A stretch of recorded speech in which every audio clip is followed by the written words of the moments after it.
Eu queria, mais uma vez, agora formalmente, dar boa noite, agradecer a presença de todos, da disponibilidade de, à noite, ainda depois do dia inteiro, ainda se colocar o tempo aqui para me ouvir e conhecer um pouco do curso, né? A ideia é fazer uma pequena apresentação. Hoje, a ideia é um pouco apresentar a estrutura do curso, né?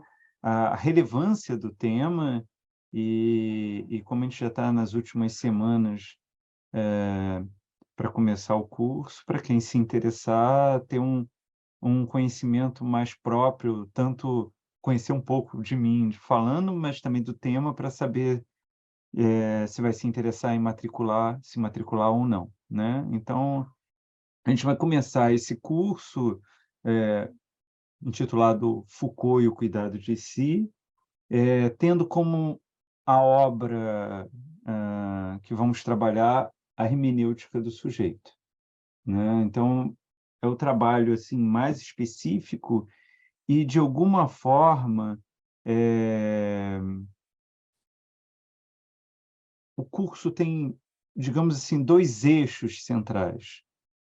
O primeiro é a gente ter uma noção panorâmica da obra, a hermenêutica do sujeito, uma obra absolutamente fundamental, tanto dentro do pensamento Foucaultiano, como uma obra que reverbera em muitos pensadores e pensadoras contemporâneas. Então, temos essa ideia de entender qual é o movimento da obra,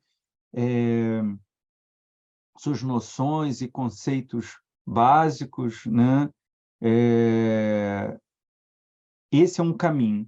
Mas haverá um outro caminho também, a partir desse estudo, dessa leitura e dessa discussão sobre a hermenêutica do sujeito, que tem a ver muito com um olhar sobre o nosso próprio tempo, né?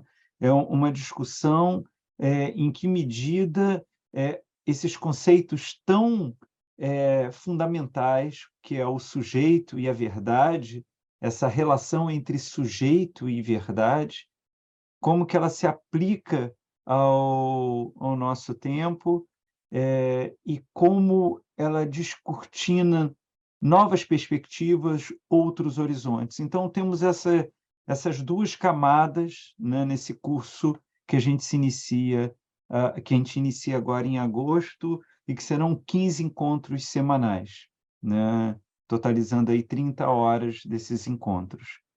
Também, vou até colocar aqui no chat, mas para também quem quiser ter mais informações, e tirar algumas dúvidas, também tem o meu site, que é com o meu nome, marcelonorberto.com.br.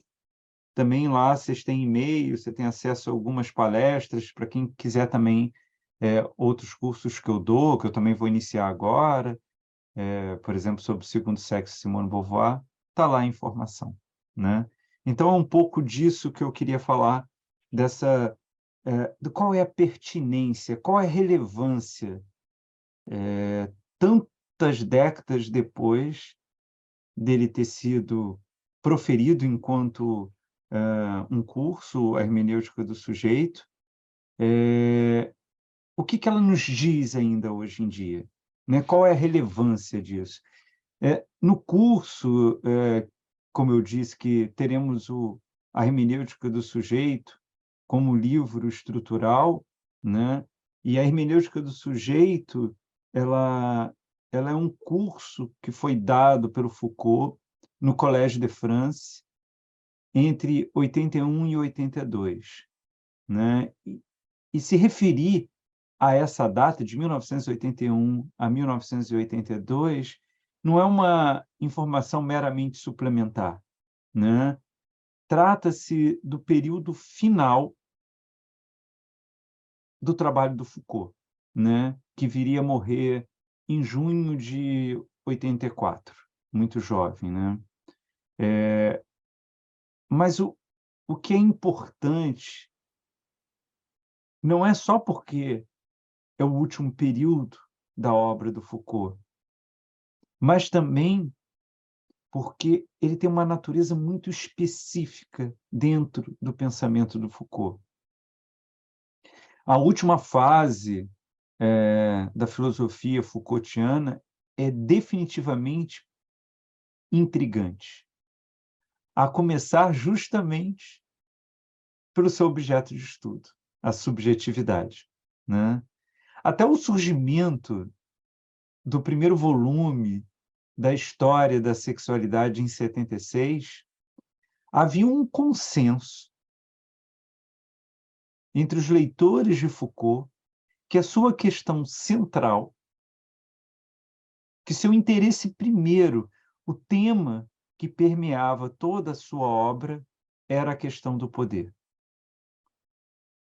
Mas a partir de 1980, com os volumes subsequentes da História da Sexualidade, e principalmente com a hermenêutica do sujeito, fica evidente que a preocupação do Foucault se voltou para, como ele mesmo diz, como os seres humanos se tornam sujeitos.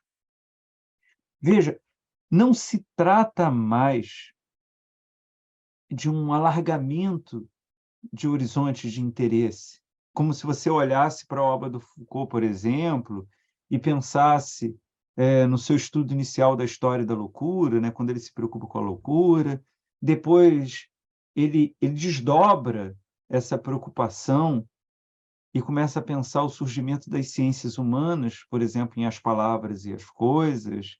Depois ele aprofunda essa reflexão sobre o seu próprio tempo, discutindo a obtenção de verdade a partir das práticas judiciais, por exemplo, em Vigiar e Punir, em 75. Quer dizer, é relativamente fácil você encontrar uma continuidade nesses objetos distintos, mas ainda de um certo horizonte de preocupação. Com esse estudo final, não é exatamente isso que está acontecendo. Ele não está basicamente só alargando o seu espectro de interesse sobre a contemporaneidade.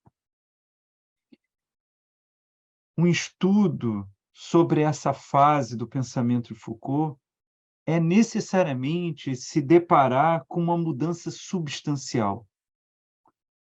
Ao menos aparentemente, né? Porque eu digo aparentemente porque o Foucault, no final da vida, vai dizer que sempre foi a única coisa que interessou a ele, né?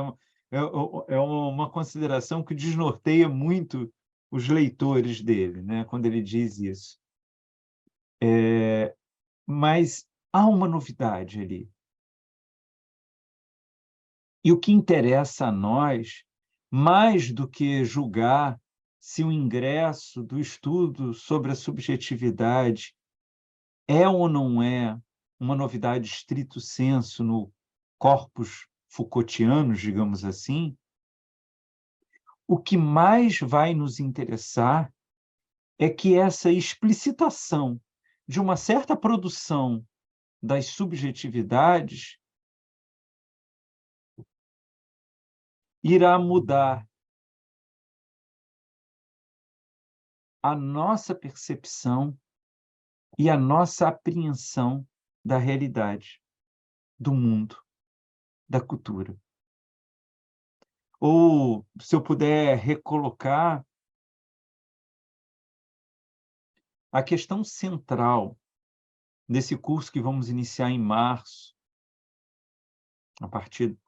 através da plataforma Zoom do CCE, eu diria que se trata de descrever a relação entre os mecanismos de produção de subjetividade, por um lado, e, por outro lado, a verdade que nos suporta e nos limita. Enfim, da relação entre a subjetividade e os valores de uma cultura. Se a gente fosse falar de uma forma bem ampla, essa é a questão que vamos trabalhar. Agora, o mais relevante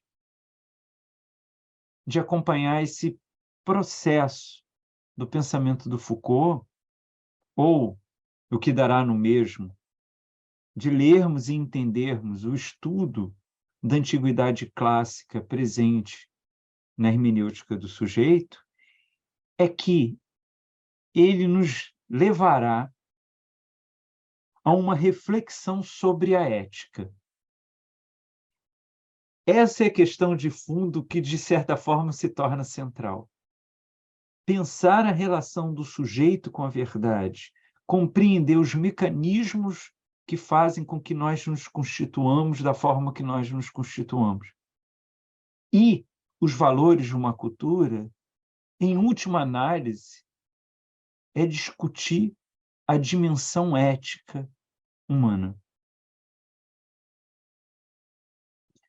Para o Foucault, e pela sua leitura, também para certos gregos e certos latinos, para o Foucault e para a antiguidade, antes de se colocar a questão de uma orientação moral, seja ela alicerçada na ciência, na natureza, na razão ou em uma divindade, é preciso compreender esse procedimento que faz com que os indivíduos se tornem sujeitos e sua relação com a dinâmica presente dentro de uma cultura, que valoriza certas práticas e restringe outras.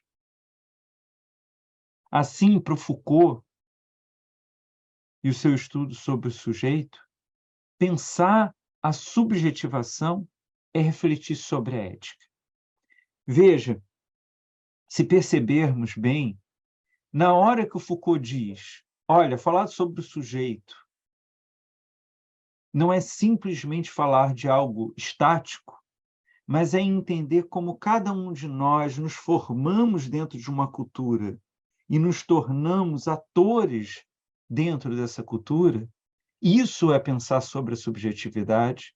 Quer dizer, quais são esses mecanismos que permitem que nós sejamos de uma forma ou não de outra, que incentivam certas práticas em detrimento de outras, que tornam certos caminhos mais fáceis, mais respeitáveis, mais aceitos, em detrimento de outros que são mais recriminados, mais reprovados, mais rejeitados. Se você muda e entende que existe todo um jogo, um processo para que cada um de nós, dentro de uma cultura, sejamos quem nós somos, falar dessa formação necessariamente será pensar uma dimensão ética, pensar uma dimensão política. Veja, falar de mim, falar da comunidade, falar da sociedade, falar da relação que eu tenho, que nós temos entre aquilo que sou e a cultura que eu estou inserida, ela justamente vai deslocar a ética de uma ideia, de uma orientação, né? Você pensar a ética como aquilo que diz o que é certo ou errado, o que é justo, o que é injusto, para pensar esse próprio processo de constituição de si como ético, como me fazendo ser quem eu sou no mundo. A ética passa a ter uma dimensão muito mais de postura, de um portar-se no mundo. Isso que vai interessar Foucault. E isso ele vai perceber muito nessa reflexão sobre a antiguidade, né? Por isso que falar sobre o sujeito vai ser falar sobre sua relação com a verdade. Falar sobre a relação do sujeito com a verdade será falar da cultura. E falar da relação do sujeito com a verdade em uma cultura será necessariamente falar de uma ética. Não uma ética que seja prescritiva, que nos diga o que fazer, mas de uma ética que surge a cada momento que eu escolho ser algo dentro de uma coletividade. Essa questão vai ser central para a gente. Então, é curioso porque a gente vai ver isso já na nossa primeira aula do curso, ela vai ficar de forma muito patente, muito clara, que vamos começar um estudo sobre o conhecimento. A partir do conhecimento, o Foucault vai propor que retrocedamos à antiguidade clássica, porque lá essa relação do conhecimento com o sujeito tem uma disposição muito distinta da modernidade, e é uma relação que ela não é curta, né? Ela é uma relação longa, de 1000 anos, basicamente de 500 antes de Cristo a 500 depois de Cristo. Houve uma cultura clássica onde a questão do sujeito se dava por outra natureza que não do indivíduo, não do individualismo, mas e sim dessa necessidade de uma formação que nos permita estarmos no mundo, dividirmos a nossa existência com os outros. Nessa ideia que os gregos chamavam de forma bastante apropriada de uma ágora, de um espaço comum e coletivo. Ora, dá para a gente já começar a imaginar que isso necessariamente tem a ver com a ética, né? Se para que eu seja quem eu sou, eu preciso saber como me porto no mundo, significa que cada subjetividade vai ter uma relação com o outro, com um espaço comum, com uma certa alteridade. Então, falar do sujeito necessariamente será falar dessa dimensão ética de lidar com o outro, de constituições de mundo que se entrelaçam, que se contaminam, que se rechaçam e se constroem juntos. E isso vai ser muito potente da gente pensar esse processo. Então, veja, estudar a hermenêutica do sujeito vai ter a ver com um certo conhecimento do pensamento de Foucault, quer dizer, nós, nessas 15 aulas, vamos aprender, vamos ter uma pequena introdução ao pensamento de Foucault, o que faz o pensamento dele ser original.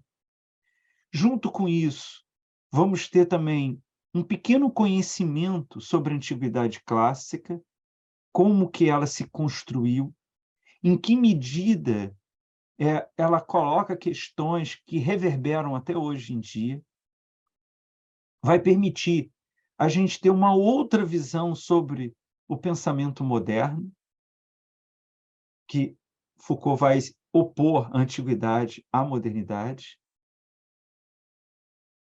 e, ao mesmo tempo, vai permitir que a gente tenha uma discussão de fundo sobre a ética, né? Uma discussão de uma ética que Foucault vai mostrar que ela extrapola necessariamente a mera prescrição, orientação. A ética ela não terá um seu sentido restrito a um instrumento de atuação, né? Como se fosse um certo gabarito que contemporaneamente pensamos muito como aquilo que faz com que sejamos corretos. Mas a ética, antes de tudo, tem a ver com esse se lançar no mundo, com essa necessária interação com o outro e com nós mesmos. E, por fim, digamos que esse é uma outra dimensão do nosso curso, é que, passando por essa introdução ao pensamento de Foucault, passando por essa panorâmica sobre a antiguidade clássica, passando por essa discussão entre antiguidade e modernidade, e tendo como pano de fundo uma outra visão sobre a ética, então teremos esse último elemento do curso, que é uma possibilidade de um novo olhar sobre o nosso próprio tempo, né? Então, de alguma forma, essa esses são os movimentos que a gente pretende, se formos bem-sucedidos, nesses 15 encontros que teremos, né. E assim, retornando um pouco à discussão interna que o Foucault está propondo, Foucault só vai poder alinhavar todo esse processo, né, de estudo da relação da subjetividade com a verdade, uma com uma dimensão comparativa entre antiguidade e modernidade, e essa explicitação da ética, porque ele não mais se perguntará o que é um sujeito. E ele não faz isso porque se perguntar o que é um sujeito é tomar o ser humano como algo determinado, objetivo, calculável. Enfim, é tomar o ser humano como se fosse um objeto, uma mesa, uma cadeira. Mas antes, o que o Foucault se propõe a perguntar não é o que é um sujeito, mas como se constitui um sujeito. Quer dizer, essa pequena mudança do "o que" para o "como", ela é profunda filosoficamente, porque ele deixa de pensar o ser humano como uma objetividade e passa a pensar o ser humano como um mecanismo de constituição de si, né. Ele passa a reconhecer que cada um de nós está inserido dentro de uma cultura, de uma sociedade, comungamos certos valores que nos transcendem, falamos uma língua que é nossa e, ao mesmo tempo, nos antecede e nos sucede. É justamente porque ele é capaz de fazer esse deslocamento, essa mudança, que ele vai poder descortinar esse campo todo de reflexão sobre a realidade. Quer dizer, se a gente pudesse dizer, o ânimo de Foucault nesse projeto sobre a produção de subjetividade, ele pode ser resumido em uma certa desconfiança com a tradição, com uma desconfiança da versão que nos alcançou a partir da modernidade, que toma o sujeito como universal, como algo que sempre existiu e sempre existirá, como a mesma coisa, como se o sujeito, para os gregos, para os romanos, para os medievais, para os modernos e para os contemporâneos fosse a mesma coisa. E ao pensar o sujeito como universal, né, o que a tradição fez, atribui a ele o valor máximo, definidor, através do conhecimento. Nós somos sujeitos, somos universais, e o que prova isso é o conhecimento. Essa função ético-política que eu estou chamando atenção no Foucault, no trabalho do Foucault, que a gente vai ver, a gente vai entender como ele propõe essa discussão, e quando eu digo que a gente vai entender isso, evidentemente o curso não demanda nenhuma formação prévia, nenhuma leitura prévia, é uma esses estudos todos vamos construir juntos, né. Essa função ético-política que perpassa a obra do Foucault será vista justamente quando ele demonstra que esse conhecimento, que é o que justifica a nossa universalidade, né, nós somos seres que conhecemos as coisas, e os conhecimentos são objetivos, eles são neutros, eles são atemporais.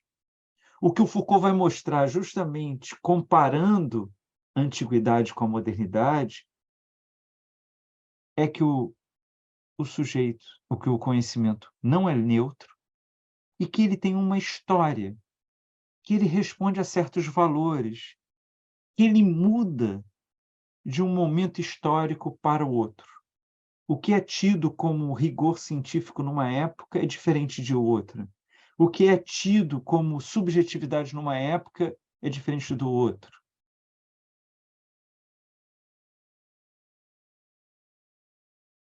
Existem valores paralelos que sustentam e fomentam a nossa forma de ver e de compreender o mundo e a nós mesmos nesse mundo.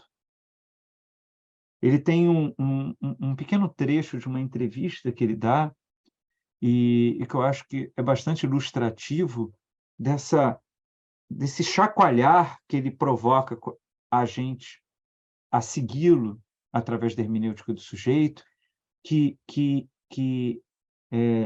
desconfia de certas crenças e certezas que nós temos, que ele vai dizer o seguinte, eu vou citar Foucault: "Talvez o objetivo hoje em dia não seja descobrir o que somos, mas antes recusar o que somos.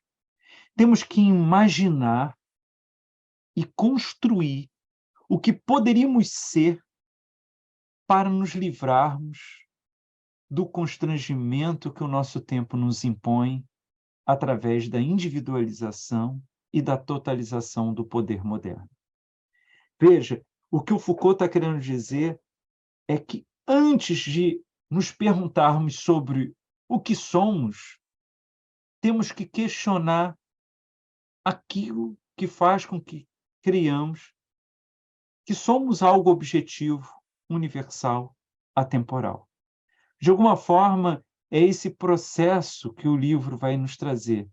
É questionar as nossas certezas modernas, é oferecer outras expectativas a partir de um estudo da antiguidade bem rigoroso, bem objetivo, né? Foucault vai pegar textos para dizer isso e dizer, olha, lentamente ele vai nos mostrando, mas a gente pensava que o sujeito era sujeito do conhecimento, mas olha que tivemos 1000 anos de uma cultura que consideramos uma das mais evoluídas que já existiu, a cultura antiga, onde o conhecimento não era central, ele participava de forma periférica. Olha, a gente acredita que sujeito é algo que se coloca imediatamente, mas veja como os antigos defendiam a necessidade de uma certa formação, de um certo estudo de como ser. E ele vai mostrando lentamente como que muita coisa que a gente acredita como garantida são hipóteses muito recentes, né? E uma questão que a gente vai ter central, e talvez seja a primeira que a gente vá discutir no curso, seja a questão do conhecimento. Quer dizer, uma discussão toda em torno do conhecimento ela vai ser fundamental para mostrar como, muito recentemente, a questão do sujeito está atribuída ao conhecimento, né? E o Foucault começa isso de uma forma quase que didática no curso, né? Ele vai mostrando que, ele diz de uma forma até um tanto quanto direta, que se perguntar sobre a relação do sujeito com a verdade nos leva necessariamente à questão do conhecimento, né? Temos a impressão de que a questão do conhecimento é a fórmula fundadora dessa relação de sujeito e verdade. Mas aí ele vai mostrar que o que parece universal, o que parece eterno, o que parece imutável, ou seja, o sujeito e a verdade serem interligados pelo conhecimento, quando se olha para a antiguidade, esse período de mais de 1000 anos, descobre-se que para essa cultura, a cultura antiga, para pensar a relação entre sujeito e verdade, se recorria a uma outra noção, a noção do cuidado de si.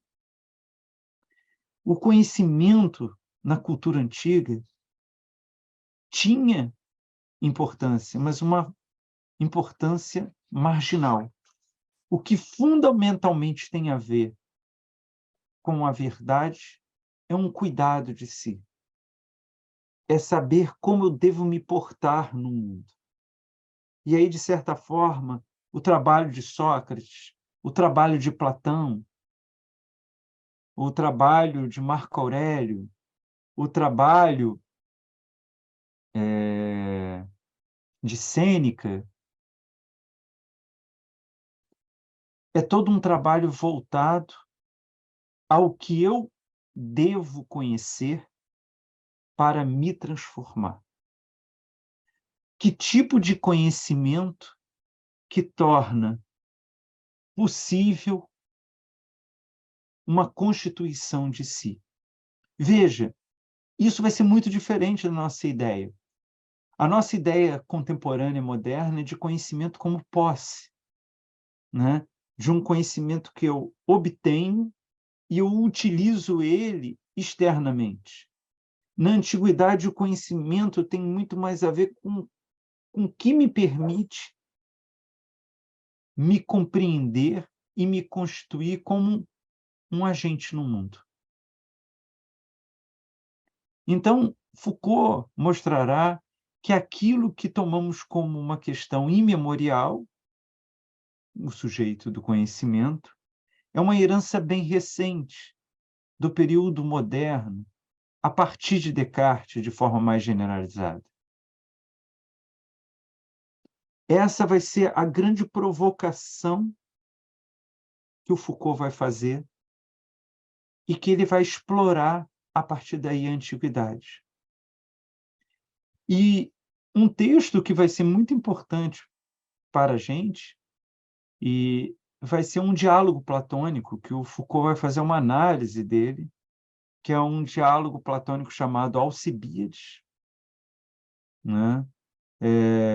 E esse diálogo Platão escreve com dois personagens, que é Sócrates e Alcibíades. Quer dizer, dois personagens históricos verdadeiros. E sobre uma situação que é verídica também, que aconteceu, né? Alcibíades, quando ele está saindo da puberdade e se tornando adulto, ele procura Sócrates, reconhecendo em Sócrates um sábio que o oriente nessa passagem para a maturidade, porque ele anseia ser um grande governante de Atenas. E reconhecendo a magnitude do seu objetivo, governar Atenas, ele precisa de uma boa orientação. E é muito interessante, porque é um diálogo, ele é muito claro, o texto, não, digamos assim, ele não justifica a fama da filosofia de textos herméticos difíceis, não, ele é uma conversa entre duas pessoas com perguntas e respostas o tempo todo. Mas o que o Foucault vai querer mostrar, através das perguntas que Sócrates faz para Alcibíades, ao jovem Alcibíades, e as respostas que o jovem Alcibíades dá, de alguma forma, o que a gente vai ver ali é uma certa propedêutica desse cuidado. O Sócrates, a gente vai ver isso de forma bem detida no curso, o Sócrates vai mostrar que conhecer as coisas enquanto posse não o torna um sujeito da ação. Não te faz ser um sujeito da ágora, mas apenas quando você cuida de você mesmo. Quando você busca práticas, exercícios, reflexões, ponderações que o transformam, né? Então, a gente vai fazer essa passagem detidamente, e a partir daí vamos discutir temas como a figura do mestre, vamos discutir temas como a capacidade de escuta. Vamos discutir temas como a nossa relação diante do mundo. Veja, são todos instrumentos que, a princípio, a gente está falando da antiguidade e que, dentro de um projeto Foucaultiano, nos permite também fazer uma comparação com a tradição moderna. Mas, além disso, e o que é interessante, nos dá uma capacidade e um novo olhar sobre o nosso próprio tempo, né? Então, pensar a antiguidade e sua forma exótica de lidar com a subjetividade, né? Exótica, pelo menos para nós, indivíduos contemporâneos, né? Será um exercício extremamente fecundo para olharmos para a nossa contemporaneidade com menos certezas e de uma maneira mais crítica. De percebermos que o conhecimento não é uma via de acesso a uma verdade neutra, mas antes um elemento dessa complexa produção histórica que elege algo como verdade em detrimento de outra. Enfim, uma questão que será muito importante no decorrer do curso será perceber que um outro olhar sobre a antiguidade, sobre nossa historicidade, sobre a subjetividade e a verdade, permitirá uma outra relação não só com o conhecimento, com a história, com a subjetividade, mas com o nosso próprio tempo, que, em última análise, é o único tempo que temos, né?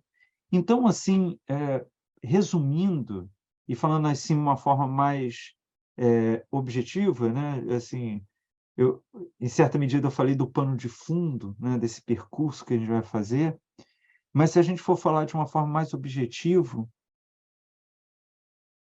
a hermenêutica do sujeito traz a discussão sobre a verdade através do estudo da constituição do sujeito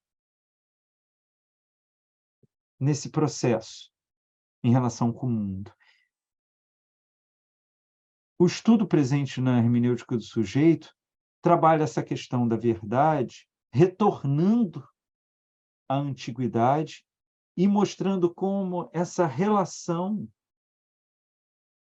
entre verdade e conhecimento não subsistiu a toda a história.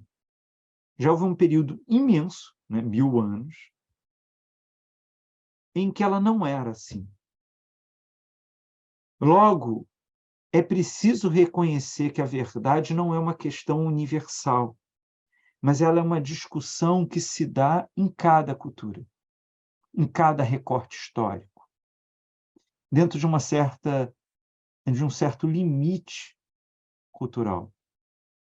Junto com essa crítica a um caráter universal do conhecimento, o livro vai trazer uma discussão de uma outra noção fundamental na antiguidade, que é a forma com que os antigos tratavam a questão da verdade, que é a questão do cuidado de si, né? E o cuidado de si, ele vai ser justamente, e a gente vai passar basicamente todas as aulas falando sobre o cuidado de si, né?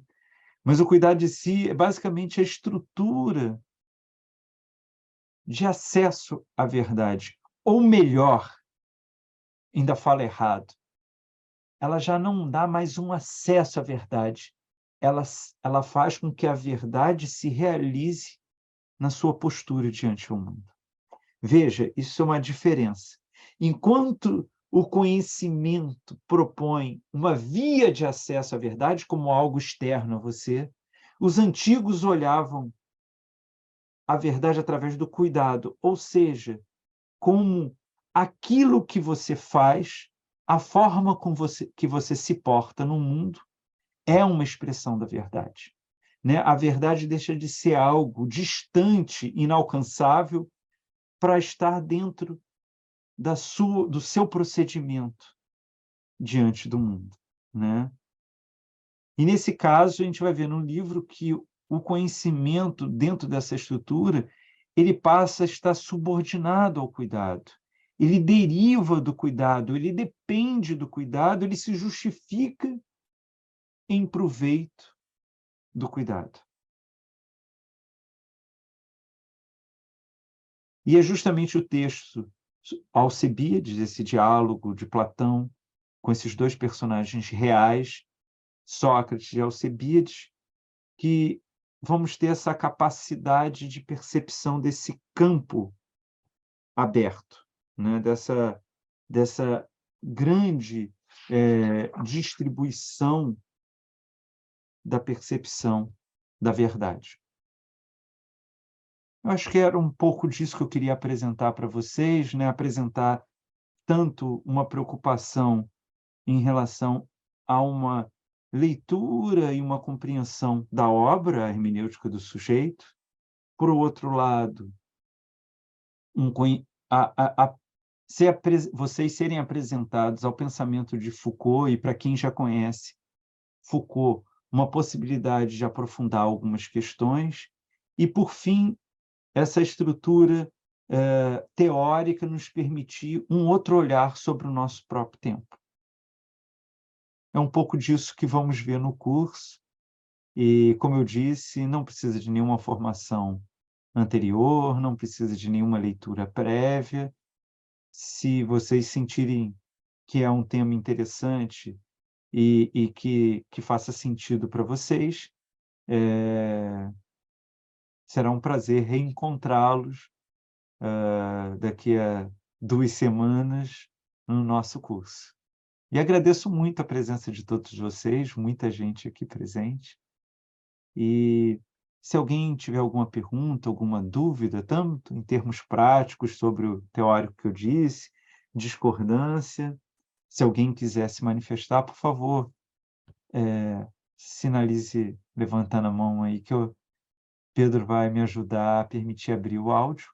Também, se não, é isso mesmo. Era mais para que eu falasse, explicasse um pouco do mecanismo do curso e vocês pudessem ter uma ideia melhor de como que será esse nosso encontro. Pedro, acho que o Robson quer fazer por favor. Boa noite, professor. Boa noite, Robson. Obrigado pela sua apresentação. Minha pergunta, eu acho que ela é simples. Até que ponto cuidar de si é semelhante a conheça-te a ti mesmo? Mas essa é uma questão interessantíssima, Robson. Porque, veja, muito obrigado por essa pergunta. Realmente, ela permite eu expor de uma forma outra o que eu disse até aqui. De alguma forma, o conhece-te a ti mesmo, ela foi trazida pela modernidade como um mergulho no sujeito, né? Uma introspecção, um retorno a si mesmo, né? Então, isso faz todo sentido. Aqui a gente não vai ter tempo de dizer, mas a filosofia moderna se constitui como uma filosofia do sujeito, né? Há um ponto mais ou menos comum entre os pensadores e pensadoras modernos de uma centralidade do sujeito. E parece que diz isso, conhece-te a ti mesmo, parece ser bastante óbvio que diz desse conhecimento de si e dessa prerrogativa do conhecimento. Né? E o Foucault vai fazer uma análise muito bonita sobre isso e dizer isso é um equívoco, ou pelo menos é uma distorção provocada por esse pensamento moderno que sobrevaloriza o conhecimento. Né? O conhece-te a ti mesmo era uma das orientações que tinham na entrada do oráculo mais famoso da antiguidade, o oráculo de Delfos, né, onde as pessoas iam para fazer perguntas e recebiam respostas através de enigmas, né? Só que o que o Foucault vai mostrar, e isso é muito interessante, que o conhece-te a ti mesmo é a terceira recomendação. Veja, eram recomendações para você que quer ir ao oráculo perguntar algo, respeite essas 3 recomendações antes. A primeira recomendação é nada em demasia. Ou seja, quando você vai perguntar por oráculo, pergunte só o necessário. Não pergunte muita coisa.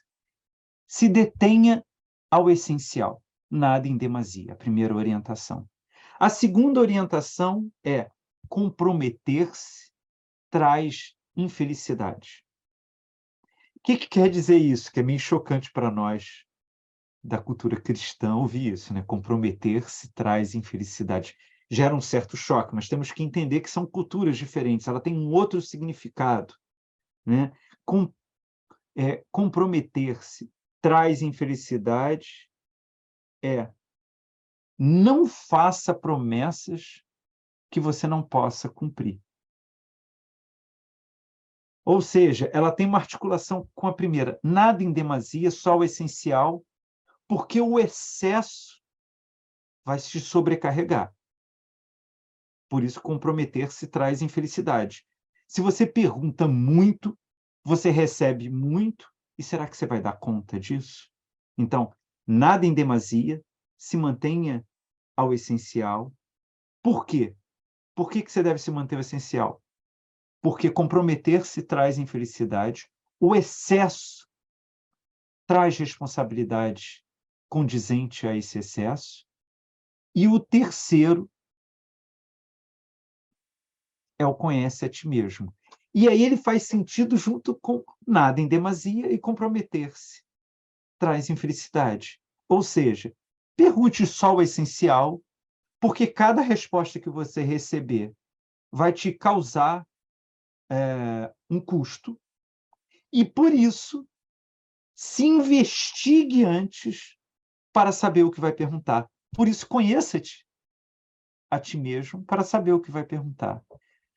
Veja como isso é interessante. Quando a gente entende a lógica interna da cultura antiga, nessa breve discussão que eu estou trazendo para vocês, a partir da pergunta do Robson, o que a gente está vendo, então, ali é entender que esse conhecimento ele é subsidiário a uma postura no mundo. Ele tem a ver com você aprender a se colocar no mundo, a cuidar de si. Então, conhece a ti mesmo na cultura em que ele foi concebido. Ele tem um valor de cuidado e não de conhecimento, como nós entendemos. É só a partir de uma luz posterior à luz moderna, né? Como se fosse uma lente que já distorce a realidade a partir dos seus próprios limites da lente, é que tomamos o conhece a ti mesmo como um conhecimento de posse, né? Dentro da estrutura antiga, ele tem uma exigência de cuidado. Robson, muito obrigado pela pergunta.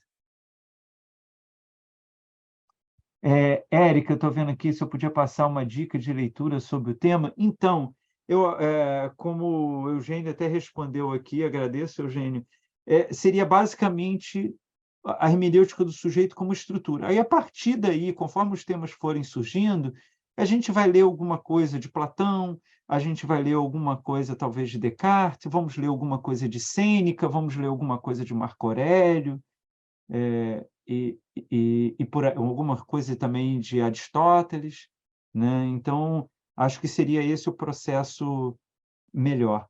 Gustavo, por favor, Pedro, libere o Gustavo para mim, por favor. Boa noite, obrigado pela sua Boa noite. fala. Eu estava lhe ouvindo e recordando da leitura recente do Adorno, em Exercícios Espirituais e o que é a filosofia antiga. E, por outro lado, também a crítica do Foucault.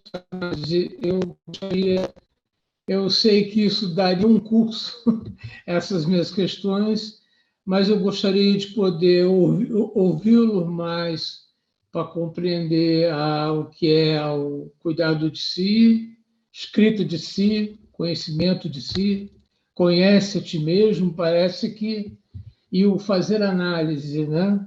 A análise de si. Parece que esse sujeito ele tem a capacidade de mudança, ele não é uma coisa cristalizada, né? E o que me é curioso é que o Foucault falece em 84 e nós estamos em 2023 e estudando esse bom Foucault, né? Estudando Hadot, né? Estudando Mark Nussbaum, né? Então, alguns vivos ainda e mais boa parte mortos, né? Lemos os mortos, mas alguns deixam. E eu gostaria de saber qual é o futuro com Foucault. Bom, Gustavo, já vou te frustrar imediatamente com a última pergunta, que eu não sei te responder honestamente. Eu brinco nos meus cursos sobre Foucault, né? Assim, para quem não me conhece, eu sou professor de filosofia, tenho trabalhos, livros, artigos, ensaios publicados em ética e filosofia política, mais especialmente em filosofia francesa contemporânea. Os dois autores que eu estudo de forma dialética, digamos assim, é Sartre e Foucault, né? Gerações distintas, opiniões distintas sobre a filosofia, mas que, para mim, trabalham em choque muito bem. E eu brinco nos cursos que eu dou sobre Foucault, que se o que o Foucault diz não nos parece estranho, a culpa deve ser minha, que eu não estou explicando muito bem. Porque me parece que o pensamento dele sempre nos tira muito do eixo, né? Quando a gente acha que a gente já leu o suficiente de Foucault e então nos sentimos capazes de imaginar o próximo passo dele, ele sempre surpreende e se desloca, né? Então, por isso, eu não sei te responder a última pergunta honestamente. E é muito interessante, né? Você vê que essa discussão toda, falando só uma coisa mais técnica, né? Que você citou do Pierre Hadot, né? Foucault é um grande devedor dos trabalhos do Pierre Hadot, ele diz isso explicitamente, né? Ele se apoia em muitos estudos. Pierre Hadot é um grande estudioso da antiguidade, para quem não conhece, e, ao mesmo tempo, ele não concorda tudo com o Pierre Hadot, né? O Pierre Hadot escreve coisas que ele diz, não, Foucault não entendeu muito bem o que eu estava dizendo, e não é exatamente que o Foucault não entendeu muito bem, são perspectivas diferentes sobre o mesmo estudo histórico, né? Mas uma coisa eu gostaria de falar um pouco mais detida que você trouxe, e eu te agradeço muito por isso, sobre esse exame de consciência. Quer dizer, uma coisa que a gente já pode perceber, para quem já estuda isso fica mais claro, mas eu acho que hoje já dá para a gente, pelo menos, entender o sentido de que esse deslocamento que a antiguidade faz da primazia do conhecimento para a primazia do cuidado muda a nossa relação com o mundo, né? Ela deixa de ser o de posse para ser o de uma constituição, né? E aí coisas que hoje em dia, através do conhecimento teórico, têm valores menores, como o Gustavo citou, práticas, exercícios, exames, vejam, são todas expressões de movimento, de constituição, de processos, né? Elas não é ligar o ponto A ao ponto B, né? É um se fazer constante, né? Um ponto que é muito interessante é o exame de consciência, né? Se tudo der certo, chegaremos lá nessa discussão, nessas 15 aulas. Porque é muito interessante, porque o exame de consciência que nós conhecemos hoje em dia é o exame de consciência incorporado pela cristandade, né? É a prática que se dá a partir do momento onde você revê o seu dia e julga o que você fez de correto e o que você fez de errado. Né? Não, nem vou me alongar nisso, mas todo mundo sabe o que é isso. Você não precisa ser católico para entender que isso que é o exame de consciência, que isso tem a ver com a confissão, né? Bom, mas esse instrumento ele não foi desenvolvido pelos cristãos. Esse é um instrumento desenvolvido pelos estoicos. Os estoicos é uma das várias correntes que nascem a partir de Sócrates, né? Sócrates é um pai extremamente profícuo, né? Dele sai o platonismo de Platão, sai o Aristóteles, sai Epicuro, né? O epicurismo, sai o ceticismo, e vai sair também o estoicismo, e eu estou esquecendo de outras correntes aqui, mas uma das correntes é o estoicismo e os estoicos que inventam o instrumento do exame da consciência. E ele é muito desafiador. Assim, devo confessar que eu só sei falar teoricamente dele. Eu não consigo exercer de forma tão límpida diante da nossa cultura cristã, né? O exame de consciência ele seria rever as suas práticas sem julgá-las. É basicamente como se você pudesse ter uma reencarnação simbólica do que você viveu, mas que só faz sentido se você não julgar. Você não faz isso para saber se você está certo ou errado, se você foi bom ou ruim. De alguma forma, você faz isso para ter consciência da sua vida, para que você tenha uma expressão que eu estou importando de uma outra tradição, uma atenção plena no seu existir. Mas desafio vocês, a partir do fim dessa aula, tentem fazer um exame de consciência estoico do dia de hoje e tentem relembrar cada coisa que você fez, cada pensamento que você teve, cada atitude que você realizou, sem se permitir julgá-las. É um pouco disso. É uma outra experiência que o Gustavo trouxe agora, como o Robson trouxe do Conhece a Ti Mesmo, que permite a gente ver esses dois mundos. O exame de consciência ele também permite ver esses dois mundos. Então, é um pouco dessa outra prática, e aí prática no sentido forte, porque a gente vai estar falando de uma teoria que visa uma prática, que se realiza numa prática, né? É um pouco nisso. Te agradeço muito, Gustavo, pela pergunta. Muito obrigado mesmo. Deixa eu só ver que tem... Eugênio, obrigado pela consideração. Pauline, muito obrigado. Vai ser bom te encontrar. Karina também, muito obrigado. Vamos lá, Maria. Professor Marcelo, eu me interesso pelo curso. Entretanto, li pouco a obra de Foucault, História da Loucura, Vigiar e Punir, e falta-me tempo no momento para ler as obras do Foucault. Conseguiria acompanhar apenas as aulas? O assunto é denso, Foucault não é tão fácil. Talvez seja interessante me aprofundar nas leituras e deixar o curso para uma futura edição.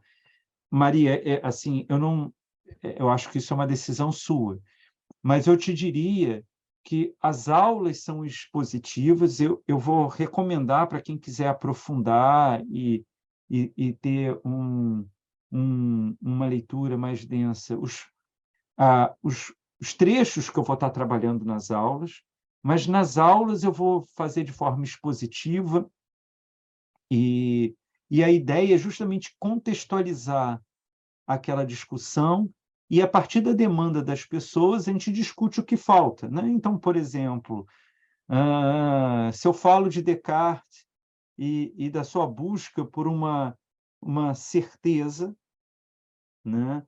Eu vou apresentar essa apropriação do Descartes na filosofia de uma ideia clara e distinta, né? Que é a forma que ele fala de ter um conhecimento seguro. Então, nesse sentido, eu acho que é bem possível você acompanhar a partir das aulas e aí você adquirir um conhecimento de Foucault geral e um conhecimento sobre a hermenêutica do sujeito para que mais para frente, quando você tiver um tempo para aprofundar a leitura, o livro já não vai ser tão árido, né? Você já tem um conhecimento tanto do autor quanto da obra, já entendendo o seu movimento. Então, o que eu posso te dizer é que é plenamente possível você fazer o curso a partir das aulas, né? Porque as aulas, diferentemente do que eu fiz aqui na aula aberta, que eu fiz uma fala para depois abrir para as perguntas, a aula, não, é o contrário. Eu trago uma parte expositiva e vamos desdobrando em discussões, em perguntas o tempo todo. Então, assim, é perfeitamente possível fazer isso, né? Então, só para te responder objetivamente. Beatriz, muito obrigado. Coloco sim, Felipe, o meu Instagram é msnorberto, e como eu disse no começo da aula, eu tenho um site que é o meu nome, marcelonorberto.com.br, que também lá você tem outros vídeos meus, você tem outros cursos, como o curso que eu vou começar também sobre o segundo sexo, Simone de Beauvoir, e aí vocês podem me conhecer melhor, né? Marie, estamos encantados com a sua expansão, deu muita vontade de nos inscrever. Minha mãe, que é filósofa pela PUC, que estudei filosofia e Foucault, também. Maravilha! Marie, vai ser um prazer, caso queira fazer, vai ser um prazer nos encontrarmos lá. Acho que é isso, né? Ieda, ser estoico é ser forte, mas é um forte que ele tem muito mais a ver com um reconhecimento das nossas fragilidades. É um forte muito diferente. É um forte muito interessante de se pensar. É onde você entende as vicissitudes da vida, as fraquezas da sua relação com o mundo como um processo, né? A gente vai discutir um pouco disso no curso também, né? Eugênio, Luana, muito obrigado, muito obrigado.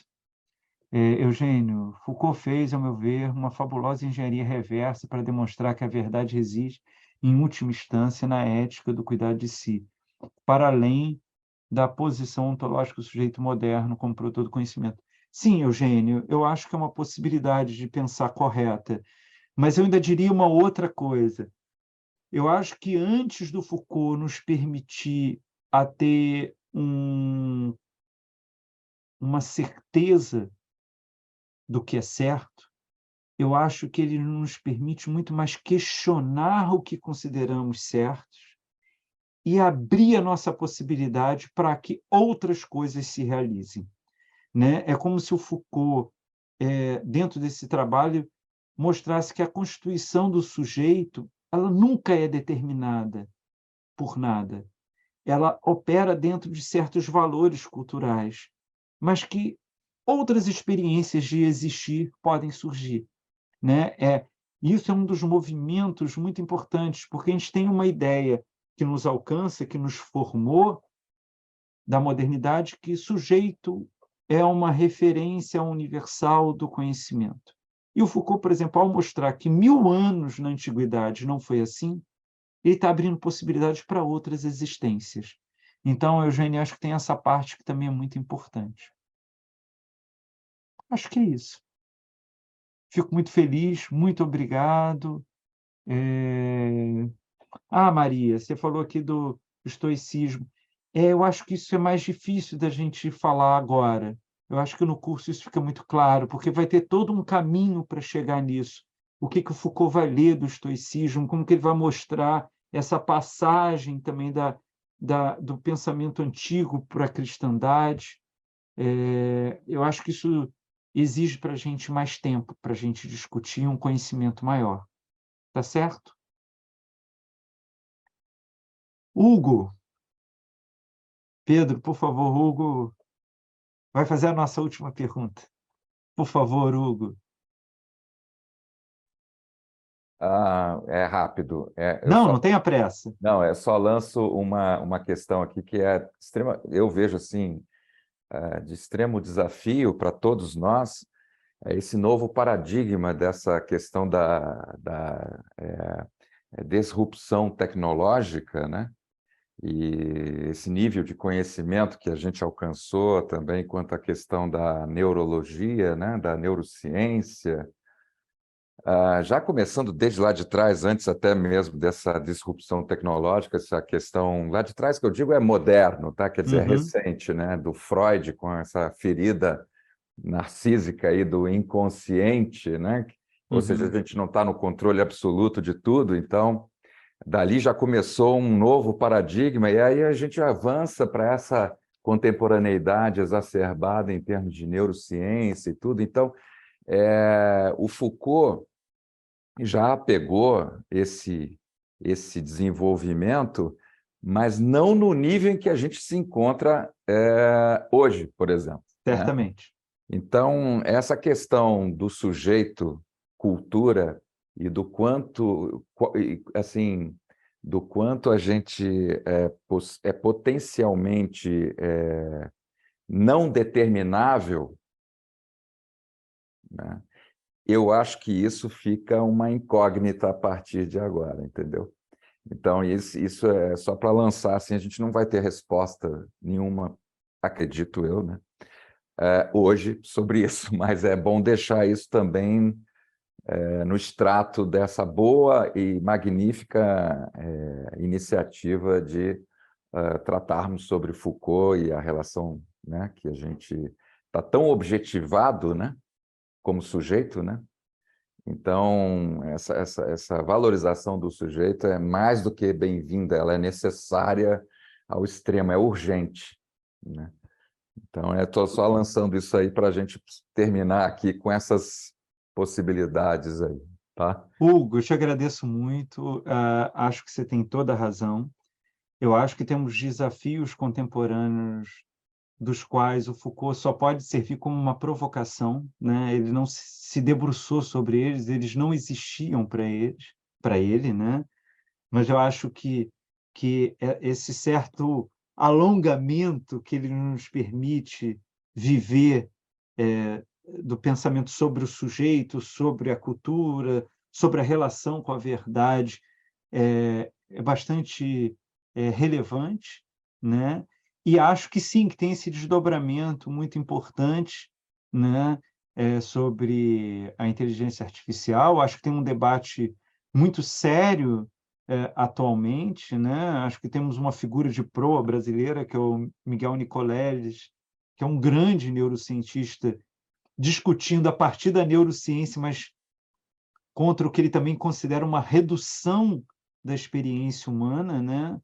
E é uma redução, ele não está dizendo que tentar pensar numa inteligência artificial seja impossível só, ele está dizendo essa impossibilidade pode causar transformações irreversíveis à dimensão humana, né?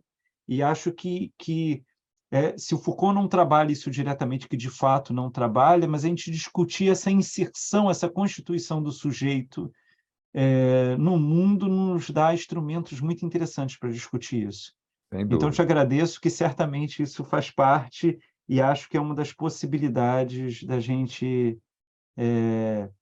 debates que a gente pode trazer para o próprio curso a Tá. partir do estudo do texto. E Muito aí só obrigado. fica aquela questão, né? O futuro do Foucault, né? Que nem o Gustavo colocou aí, fica bem pertinente.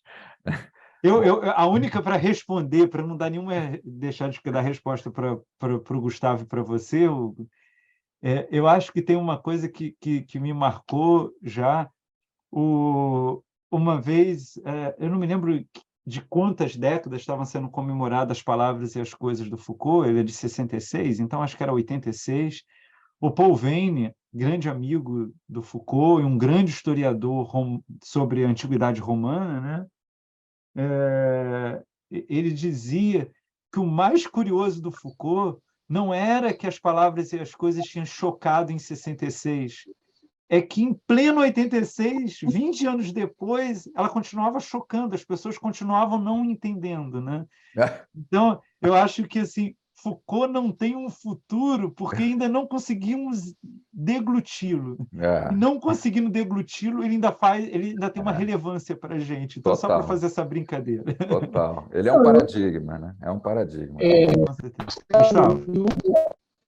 A minha preocupação é que Foucault não vá para o estante, como muitos filósofos foram, né? Isso. Mas a minha outra preocupação será que o pensamento dele se encerra em 84, como o pensamento do Hadot se encerra recentemente, ou seja, a filosofia morre quando o filósofo morre? Então, acho que não. Senão Platão já teria morrido há muito tempo, né? Está discutindo Platão até hoje. Com certeza. Acho que toda vez que a gente lê, discute, pensa uma obra, a gente está tornando ela novamente viva e contemporânea, né? É um pouco do desafio que a gente vai ter no curso. Muito obrigado. Eu que agradeço a todos vocês e muito obrigado a todos que comentaram aqui no chat, que elogiaram. Muito obrigado mesmo. E para quem se interessar, nos encontramos daqui a quase 2 semanas no curso. Uma ótima noite a todos. Muito obrigado.